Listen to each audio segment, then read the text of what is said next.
পুকুরে স্নান করতে গিয়ে মায়ের একবার নাকছাবি হারিয়ে গিয়েছিল আমাদের ছোটবেলায়।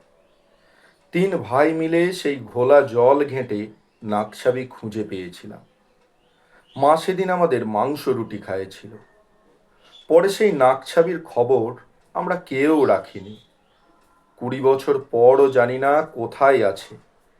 মা তো জানেন কোথায় আছে।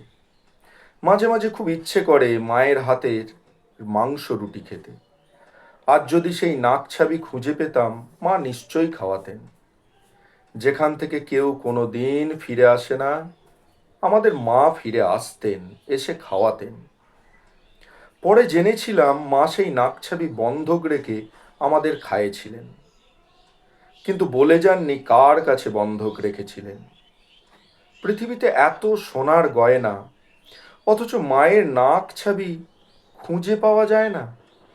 শুনেছি আফ্রিকায় সবচেয়ে বেশি সোনা পাওয়া যায়, আর আমেরিকা সবচেয়ে বেশি সোনা মজুত করে। কবি আজীবর মণ্ডলের এক সুন্দর কবিতা সোনার গয়না, প্রান্তিক মানুষের দিন যাপনের গল্প যেন কবি আজীবর মণ্ডলের কবিতার মধ্যে পাই।